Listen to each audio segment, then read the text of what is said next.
بسم الله الرحمن الرحيم أو كصيب من السماء فيه ظلمات ورعد وبرق يجعلون أصابعهم في آذانهم من الصواعق حذر الموت والله محيط بالكافرين يكاد البرق يخطف أبصارهم كلما أضاء لهم مشوا فيه وإذا أظلم عليهم قاموا ولو شاء الله لذهب بسمعهم وأبصارهم إن الله على كل شيء قدير۔ ترجمہ کنز العرفان ہے۔ یا ان کی مثال آسمان سے اترنے والی بارش کی طرح ہے جس میں تاریکیاں اور گرج اور چمک ہے۔ یہ زوردار کڑک کی وجہ سے موت کے ڈر سے اپنے کانوں میں انگلیاں ٹھونس رہے ہیں، حالانکہ اللہ کافروں کو گھیرے ہوئے ہے۔ بجلی یوں معلوم ہوتی ہے کہ ان کی نگاہیں اچک کر لے جائے گی۔ حالت یہ ہے کہ جب کچھ روشنی ہوئی تو اس میں چلنے لگے، اور جب ان پر اندھیرا چھا گیا تو کھڑے رہ گئے، اور اگر اللہ چاہتا تو ان کے کان اور آنکھیں سلب کر لیتا۔ بے شک اللہ ہر شے پر قادر ہے۔ او کصیب من السماء، یا جیسے آسمان سے بارش ہدایت کے بدلے گمراہی خریدنے والوں کی یہ دوسری مثال بیان کی گئی ہے، اور یہ ان منافقین کا حال ہے جو دل سے اسلام قبول کرنے اور نہ کرنے میں متردد رہتے تھے۔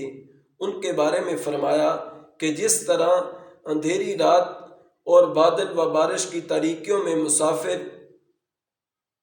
متحیر ہوتا ہے، جب بجلی چمکتی ہے تو کچھ چل لیتا ہے، جب اندھیرا ہوتا ہے تو کھڑا رہ جاتا ہے، اسی طرح اسلام کے غلبہ اور معجزات کی روشنی اور آرام کے وقت منافق اسلام کی طرف راغب ہوتے ہیں، اور جب کوئی مشقت پیش آتی ہے تو کفر کی تاریکی میں کھڑے رہ جاتے ہیں اور اسلام سے ہٹنے لگتے ہیں، اور یہی مقام اپنے اور بیگانے مخلص اور منافق کی پہچان کا ہوتا ہے۔ منافقوں کی اس طرح کی حالت سورہ نور آیت نمبر 48 اور 49 میں بیان کی گئی ہے۔ علی کل شیء قدیر، کہ اللہ تعالی ہر شے پر قادر ہے۔ شے اس کو کہتے ہیں جسے اللہ تعالی چاہے اور جو مشیت یعنی چاہنے کے تحت آ سکے۔ ہر ممکن چیز شے میں داخل ہے، اور ہر شے اللہ تعالیٰ کی قدرت میں ہے، اور جو ممکن نہیں بلکہ واجب یا محال ہے اس سے اللہ تعالیٰ کی ارادہ اور قدرت کا تعلق ہی نہیں ہوتا۔ جیسے اللہ تعالیٰ کی ذات و صفات واجب ہے، اس لیے قدرت کے تحت داخل نہیں۔ مثلا یہ نہیں ہو سکتا کہ اللہ تعالیٰ چاہے تو اپنا علم ختم کر کے بے علم ہو جائے، یا معاذ اللہ جھوٹ بولے۔ یاد رہے کہ ان چیزوں کا اللہ تعالیٰ کی قدرت کے تحت نہ آنا اس کی قدرت میں نقص و کمی کی وجہ سے نہیں، بلکہ یہ ان چیزوں کا نقص ہے کہ ان میں یہ صلاحیت نہیں کہ اللہ تعالیٰ کی قدرت سے متعلق ہو سکے۔ اگلی آیت کریمہ کا ترجمہ سماعت فرمائیں۔ یا ایھا الناس اعبدوا ربکم الذی خلقکم والذین من قبلکم لعلکم تتقون۔ ترجمہ کنز العرفان ہے، اے لوگو اپنے رب کی عبادت کرو جس نے تمہیں اور تم سے پہلے لوگوں کو پیدا کیا، یہ امید کرتے ہوئے عبادت کرو کہ تمہیں پرہیزگاری مل جائے۔ تمہیں کیا مل جائے؟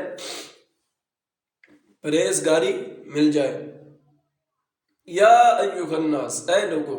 سورہ بقرہ کے شروع میں بتایا گیا کہ یہ کتاب متقین کی ہدایت کے لیے نازل ہوئی، پھر متقین کے اوصاف ذکر فرمائے، اس کے بعد اس سے منحرف ہونے والے فرقوں کا اور ان کے احوال کا ذکر فرمایا تاکہ سعادت مند انسان ہدایت و تقوی کی طرف راغب ہو اور نافرمانی اور بغاوت سے بچے۔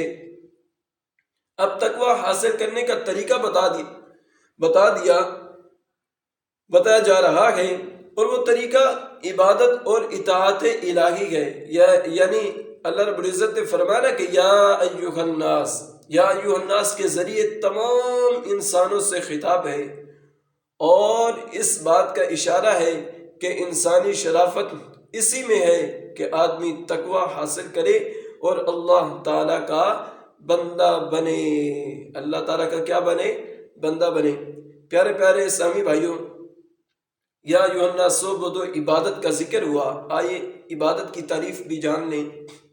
عبادت اس انتہائی تعظیم کا نام ہے جو بندہ اپنی عبدیت یعنی بندہ ہونے اور معبود کی الوہیت یعنی معبود ہونے کے اعتقاد اور اعتراف کے ساتھ بجا لائے۔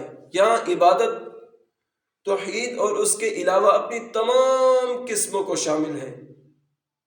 کافروں کو عبادت کا حکم اس معنی میں ہے کہ وہ سب سے بنیادی عبادت یعنی ایمان لائیں اور اس کے بعد دیگر اعمال بجا لیں، لعلکم تتقون، تاکہ تمہیں پرہیزگاری ملے۔ جب عبادت کرنے والے بن جائیں گے، جو کافر لوگ، جو ہندو بت پرست لوگ، مجوسی لوگ جو میری یہ ویڈیو دیکھ رہے ہیں، تو جب آپ لوگ ایمان لے آئیں گے تو پھر کیا ہوگا؟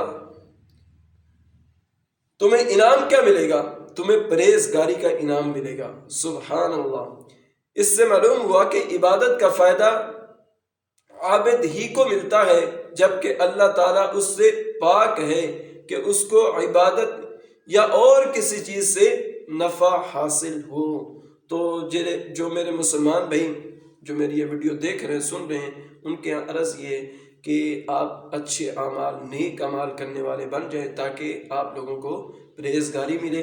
اور جو کفار ہیں، جو مشرکین ہیں، جو بت پرست ہیں، مجوسی ہیں، ان کے ہاں گزارش یہ ہے کہ خدا را اپنے آپ کو سیدھی راہ پر لائیں۔ ایسے چیزوں کو خدا نہ کہیں جن کو خدا اپنے ہاتھوں سے تیار کرتے ہو، اور ایسی چیزوں کو خدا نہ کہیں جن کو کس خدا نے پیدا کیا ہے۔ یعنی اللہ تعالیٰ نے ہر چیز کو پیدا کیا ہے۔ کوئی بھی آپ سوال کمنٹ سیکشن میں لکھ دیں کہ اس کا بتائیں کہ اس کو کس نے پیدا کیا ہے، تو الحمدللہ میں بتاؤں گا کہ اس کو اللہ رب العزت نے پیدا کیا ہے۔ تو خدا را اللہ رب العزت ہم سب کا حامی و ناصر ہو۔ وما علینا الا البلاغ